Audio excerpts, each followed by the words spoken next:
Hello everyone, Just Gord here, wishing you all a fantastic International Red Panda Day. As always, we gotta have at least something Red Panda on the channel. This year, sadly, I don't have the time to do a Tierpark stream to work on the Red Panda habitat like we do every year, which may be a good thing because I'm not ready to accept the fact that it's been a year since we've worked on that. But that doesn't mean we can't do anything, so here I have for you all of the Red Panda habitats that I have seen since the last Red Panda Day video. And of course we are going to be trying to at least raise some funds to help these wonderful animals. So in the description you can find a donation link to the Red Panda Network campaign. And as a little bonus, if you're one of the first 3 people to donate to my campaign via the link in the description, send me a private message or an email with your address and I will send to you a small Lego Red Panda. Anyway, without any further ado, let's get started with the habitats. And we're starting off in AquaZoo Leeuwarden. And if you've seen all the Red Panda videos I've made, you'll say, hey, we've already seen this habitat before. And you would be correct. We're not at this zoo for that habitat. We're actually here for this new habitat that they're building. So this is in the armor area of the zoo. Not the most fitting place for a Red Panda, I guess, but it's a pretty nice looking habitat. We've got some logs going over the moat into a little backstage area back there. And then we've got this lovely island over here in the middle with the moat going around, tigers in the background.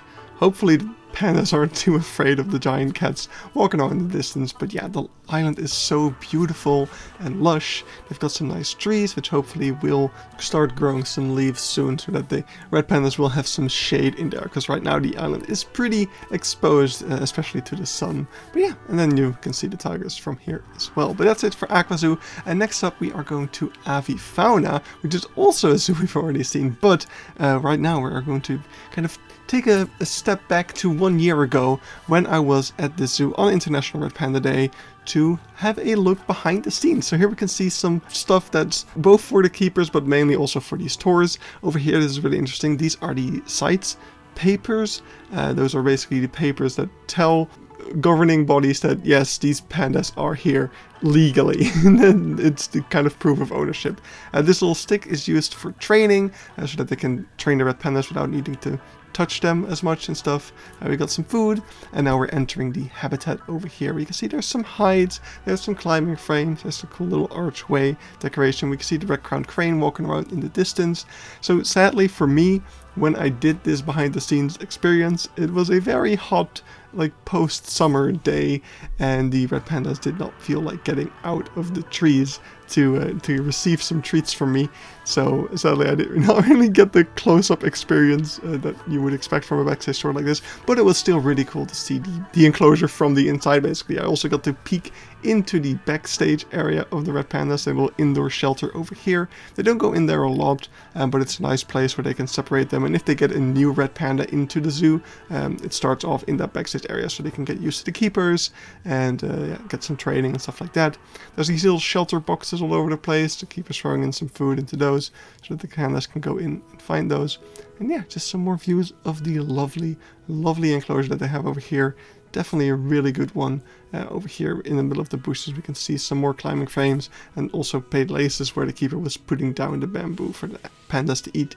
So yeah, really awesome stuff there. But now let's finally get to the actual new zoos of this video, starting over here in the Tierpark Berlin, and we are entering the Himalaya area with that beautiful archway and all these Tibetan prayer flags type of things. You always see these in Himalaya areas, but they're kind of synonymous with the Himalayas and stuff like that. As we're approaching the red panda habitat, we can see the panda kind of sitting there. Right as I walked in, it kind of hid its face a little bit, so no nice pictures for me, I guess. But just look at this enclosure. It's absolutely massive. They've got so much space over here. A little climbing frame going over the visitor path. I don't know how often they would be using that, but it would be so cool to see them cross over you there. In the background over here, we can also see that it is a mixed enclosure with the tufted deer, a very common mix with the red pandas over here. So yeah, really cool to see here as well. There's also this big viewing deck over here that kind of overlooks the larger part of the enclosure here. Yeah, it looks absolutely awesome. Also not related to an enclosure, but there was this little red panda painting somewhere, and I thought it was really funny, so I wanted to show that. And then we are still in Tierpark Berlin because there is a second enclosure over here. I'm guessing this is a much older enclosure for them. It's a lot smaller, a lot more, yeah, like classic zoo-like enclosure. with the wall in the front. And there is this really cool rock wall in the back that we saw, which is really neat.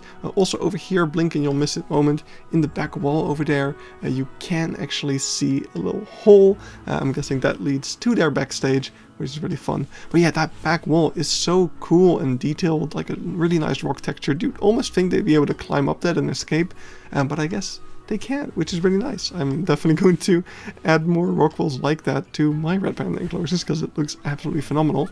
Also over here we saw the zookeeper arrive by bike dragging a whole bunch of bamboo for the feeding moment, and you saw the little backstage there.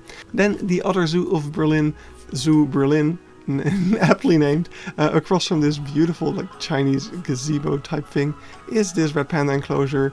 And what's interesting about this one, and I don't understand it, is how there's like anti-climbing on the trees, but then there's logs that go to above the anti-climbing on the trees, so the pandas could get into the trees. I'm not exactly sure what the point is over here, but it's a decent enclosure. It's aptly spacious.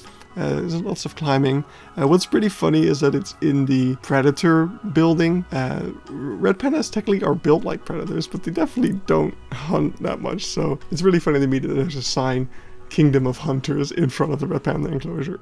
Anyway, then we have Tierpark Hagenbeck, starting off with this famous view over here. And I want to draw your attention to the mountain in the background, because it does have something to do with the red panda enclosure. Here we are up close to it, and this is not quite the red panda enclosure yet. This is like an ibex enclosure of some sort, but the rock next to it over there to the right, that is actually part of the red panda enclosure. Now I will say, while I was here, I did not see any red pandas. According to Zootierliste, they passed away like shortly before I came here, which is a bit of a shame. But yeah, we are climbing up that first rock that we saw, and from here we have a view onto the other rock. Now, what's up with all these rocks? Well, we are currently standing in the ibex enclosure at the top of this mountain, but the rock that we're looking at right now, which is part of the red panda enclosure, is also part of the Himalayan tar enclosure over there. So it's a mixed species enclosure with the red panda and the Himalayan tar. I thought that was pretty cool, although I will say I don't see a lot of red panda in this red panda enclosure, not just because they weren't there, but also I don't see any like accommodations for them really. Maybe they were removed after the pandas died, I'm not sure, but yeah, that was just something that I noticed. Next up we have Zoo Halle. We're going from a fake mountain to a zoo on a real mountain, and this is a really interesting enclosure as well. We've got a triple mix. We got the red pandas, the tufted deer that we see in many enclosures, but also the black-necked crane, which is pretty neat.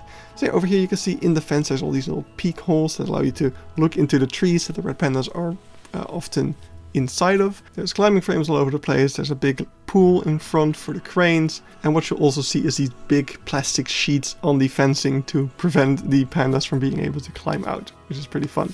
Then next up we have the Zoo of Hannover, and what we're currently walking towards is not really the red panda enclosure. This is some kind of backstage holding basically that was temporarily holding the red pandas while they were building a new enclosure for them. So yeah, not really a red panda enclosure, just a temporary house for them. But if we move further along, we will see some of their new enclosure. The little footage that I got of it shows off this lovely hut over there, some really nice rock work all over the place, actually pretty shallow enclosure, lovely planting. Yeah, it definitely looks really cool. I love this little hill over here. It looks so seamless and amazing, really. I can't wait for coming back here and seeing it all finished up. Anyway, next up we have Serengeti-park Hodenhagen, where we've got another enclosure with like a big glass wall all around. Over here is a little backstage, not for the red pandas, but for their co-inhabitants, which we'll see in a moment. Another thing we can see is the lagoon lodges. Yes, this is a place where you can actually sleep in the zoo, and you'll be right across from the red pandas over here. We also see a little underwater viewing of a pool, and that is also for the co-inhabitants. It's the Asian small-clawed otter, of course, being super cute.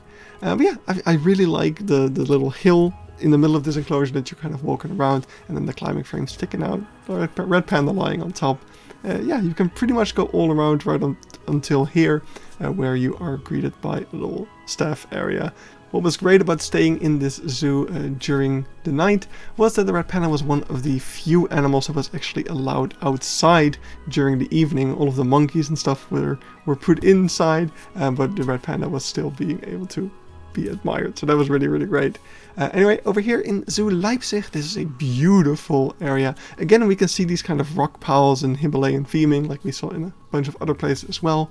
We see this beautiful rockwork in the back there and this lovely enclosure. It's really, really awesome. Normally I would not be a fan of this like backlighting. For some reason it just adds to the mountain vibe, in my opinion. I don't know if that's me just grasping at straws to make this enclosure cooler in my head than it already is. But yeah, again, we can see tufted deer over there. We can see all this bamboo kind of separation stuff, climbing frames, and really awesome education over here as well. We've got a little footprint over there. We've got a little bit of bamboo, and I think there's some education over here about how the red panda has like this fake thumb, and there's some poop over there, and there's these kind of good luck spinny things that you find in Tibet and other areas in the Himalayas. And yeah, they are littered with all sorts of education about the red panda. So super awesome stuff here. I absolutely adore this enclosure. Leipzig is amazing. And let's move to the next zoo. So that will be the zoo of Magdeburg. And we can see a pretty simple enclosure over here. But what's really cool about it is that animal that we can see standing there. That is actually the Chinese goral, which I'd never heard of before. But they're here together with the red panda. So that's a really unique thing right there. Lovely climbing frame over here. Red panda definitely enjoying being up in there, catching a little bit of a breeze on a hot summer day. And but yeah, that was the current enclosure, but Zoo Magdeburg is actually building a new enclosure, or a retrofitting, maybe an older enclosure. It kind of looks more like that, but it definitely looks really, really cool over here with again some nice glass viewing areas, but also just this terrain over here is so interesting. I don't know if the goral are also going to be moving in here with them. It definitely would fit really well. Also here you can see at the top of the fencing those plastic sheets, making it climb proof, making sure the pandas can't get out. Yeah, just some more of these viewing areas. I really do love all of this rockwork and stuff. Yeah, it looks really, really cool, and the enclosure is nice and lush. There's a bunch of trees for the animals to climb in. I think this will be a fantastic enclosure for them. So really, really cool stuff right there from Magdeburg. Then let's move on to the final zoo of the video already. This is Zoo Schwerin, and we've got this lovely lush habitat once again with a big pool in the front. The pool is not for the pandas. The pandas have the little island there in the middle. Well, I mean, they have the entire enclosure. They can walk around, of course, if they want to. There's also these huge trees, which, as far as I could tell, did not have any climbing protection. Over there we saw a little sign of the Eurasian otter, and the sign said we're moving in soon, so they're not in here yet, or maybe by now they are, because it's been a couple of months since I've been already. But yeah, that's really cool. I don't know if I've seen red pandas mixed with Eurasian otters before. I've seen them with small-clawed otters, but I'm not sure about Eurasian otters, so that's really neat right there already. But yeah, there's also this little playground kind of thing that you can go through as a kid. I definitely did not feel like trying to fit my my ass through there, but it's a nice little shortcut for kids. Parents can just walk around. You can also see some shelters over there for the pandas and all those trees that they could climb in. Really awesome stuff. On the other side of this little bridge, the stream kind of originates and streams down towards that pond that we saw. It goes underneath the path here, so the animals can go under you there. Really cool. And yeah, over here you can see where that little play feature ends up. And that's it. So those are all the habitats that I've seen since the last International Red Panda Day. Definitely look forward to seeing even more habitats in the coming year, and sharing those with you in the next Red Panda Day. Please donate through the link in the description. Like I said, the first 3 people to donate, I will send a little Lego Red Panda. So if you like that, definitely go donate. Just a small amount will do. I really don't care, as long as we get some money raised for these beautiful animals. So, see you next time. Happy Red Panda Day, and bye-bye.